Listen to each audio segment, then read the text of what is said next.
S, Billa Ranga ಭಾಷಾ ದೊಡ್ಡ ಕ್ಯಾನ್ವಾಸ್ನ cinema. ಅದು ತೆರೆಗೆ ಬರೋದಕ್ಕೆ ಬಹಳಷ್ಟು ಸಮಯ ಬೇಕು.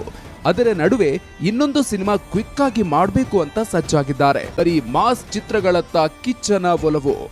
ಅಸಲಿಗೆ ಸತ್ಯಜ್ಯೋತಿ ನಿರ್ಮಾಣದ ಸುದೀಪ್ ನಟನೆಯ ಸಿನಿಮಾಗೆ ಮೊದಲು ಹಿರಿಯ ನಿರ್ದೇಶಕ ಚೇರನ್ ನಿರ್ದೇಶನ ಮಾಡಬೇಕಿತ್ತು. ಈ ಬಗ್ಗೆ ಅನೌನ್ಸ್ಮೆಂಟ್ ಕೂಡ ಆಗಿತ್ತು. ಸುದೀಪ್ ಬರ್ತ್ಡೇಗೆ ಪೋಸ್ಟರ್ ಕೂಡ ರಿಲೀಸ್ ಆಗಿತ್ತು.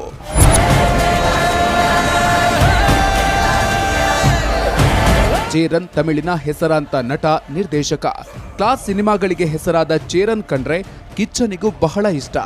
ಈ ಹಿಂದೆ ಇದೇ ಚೇರನ್ ನಟನೆ, ನಿರ್ದೇಶನದ ನಾ ಆಟೋಗ್ರಾಫ್ ಚಿತ್ರವನ್ನ ಕನ್ನಡದಲ್ಲಿ ಮೈ ಆಟೋಗ್ರಾಫ್ ಹೆಸರಲ್ಲಿ ರೀಮೇಕ್ ಮಾಡಿದ್ರು ಸುದೀಪ್ ನಿರ್ದೇಶನ ಮಾಡಿದ ಮೊದಲ ಚಿತ್ರ ಅದು. ಚೇರನ್ರ ಆಟೋಗ್ರಾಫ್ ಚಿತ್ರವನ್ನ ಬಹುವಾಗಿ ಇಷ್ಟಪಟ್ಟಿದ್ದ ಸುದೀಪ್ ತಮಿಳು ಚಿತ್ರವನ್ನ ಕನ್ನಡದ ಫ್ಲೇವರ್ಗೆ ಹೊಂದಿಸಿ ಮೈ ಆಟೋಗ್ರಾಫ್ ಹೆಸರಿನಲ್ಲಿ ತೆರೆಗೆ ತಂದಿದ್ರು.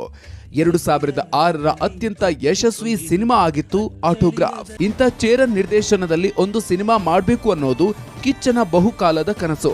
ಆದ್ರೆ ನನಸಾಗುವ ಹೊತ್ತಲ್ಲಿ ಖುದ್ದು ಸುದೀಪ್ ಚೇರನ್ ಕಥೆಯನ್ನ ರಿಜೆಕ್ಟ್ ಮಾಡಿದ್ದಾರೆ. ಚೇರನ್ ಹೊರಗೆ ಕಳಿಸಿ ಅವರ ಜಾಗಕ್ಕೆ ಮ್ಯಾಕ್ಸ್ ಡೈರೆಕ್ಟರ್ ವಿಜಯ್ರನ್ನ ತಂದು ಕೂರಿಸಿದ್ದಾರೆ. ಸುದೀಪ್ ಹೀಗೆ ಮಾಡೋದಿಕ್ಕೆ ಕಾರಣ ಆದ್ರೂ ಏನೋ. ಇದರ ಬಗ್ಗೆ ಖುದ್ದು ಸುದೀಪ್ ಉತ್ತರಿಸಿರೋದು ಹೀಗೆ: ಚೇರನ್ ಇಷ್ಟ, ಆದ್ರೆ ಸಿನಿಮಾ ಮಾಡೋದು ಕಷ್ಟ. ಹೌದು, ಚೇರನ್ ಅವರ ಬಗ್ಗೆ ನನಗೆ ಗೌರವ ಇದೆ. ಆದ್ರೆ ಈಗ ಅವರ ಕಥೆಯನ್ನ ಸಿನಿಮಾ ಮಾಡೋದು ಕಷ್ಟ. ಅದರಲ್ಲೂ ನಮ್ಮ ಇಂಡಸ್ಟ್ರಿ ಕಷ್ಟದಲ್ಲಿದೆ. ಸೊ ಮಾಸ್ ಸಿನಿಮಾ ನನ್ನ ಮೊದಲ ಆಯ್ಕೆ ಅಂದಿದ್ದಾರೆ ಸುದೀಪ್. ಚೇರನ್ ಅವ್ರ ಬಗ್ಗೆ ಮಾತಾಡೋಷ್ಟು, ಅವ್ರದ್ದು ವ್ಯಕ್ತಿತ್ವದ ಬಗ್ಗೆ ಅಥವಾ ಅವರ ಸಿನಿಮಾಗಳ ಬಗ್ಗೆ ಮಾತಾಡೋಷ್ಟು ದೊಡ್ಡವರಲ್ಲ.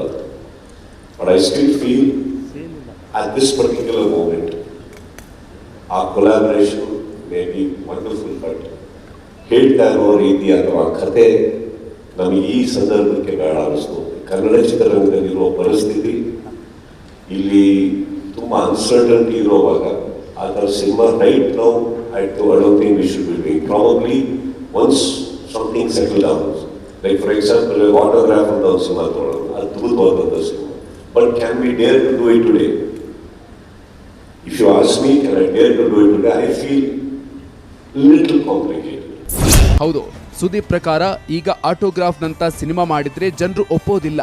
ಪ್ಯಾನ್ ಇಂಡಿಯಾ ಕಲ್ಚರ್ ಬಂದ ಮೇಲೆ ಎಲ್ಲ ಭಾಷೆಗೆ ಹೊಂದುವಂತ ಮಾಸ್ ಸಿನಿಮಾಗಳು ಬೇಕು ಅನ್ನೋದು ಕಿಚ್ಚನ ಒಲವು. ಬಿಲ್ಲರಂಗ ಭಾಷಾ ಕಿಚ್ಚನ ಡಬಲ್ ಡೋಸ್. ಎಸ್, 2 ವರ್ಷಕ್ಕೊಂದು ಸಿನಿಮಾ ಮಾಡ್ತೀರಿ ಅಂತ ಕಿಚ್ಚನ ಫ್ಯಾನ್ಸ್ ಕಂಪ್ಲೇಂಟ್ ಮಾಡ್ತಾ ಇರ್ತಾರೆ. ಒಂದು ಕಡೆಗೆ ಬಿಲ್ಲರಂಗ ಭಾಷಾ ಶೂಟ್ ನಡೀತಾ ಇದ್ರೆ, ಇನ್ನು ಬಿಗ್ ಬಾಸ್ಗೂ ಕಿಚ್ಚ ಮರಳಿದ್ದು, ಸೊ ಕಿರುತೆರೆಯಲ್ಲೂ ಕಿಚ್ಚನ ಕಮಾಲ್ ಮುಂದುವರಿಯಲಿದೆ. ಒಟ್ಟಾರೆ ಈ ಸಾರಿ ಸುದೀಪ್ ಫ್ಯಾನ್ಸ್ಗೆ ಗಿಫ್ಟ್ಗಳ ಮೇಲೆ ಗಿಫ್ಟ್ ಸಿಗಲಿದೆ.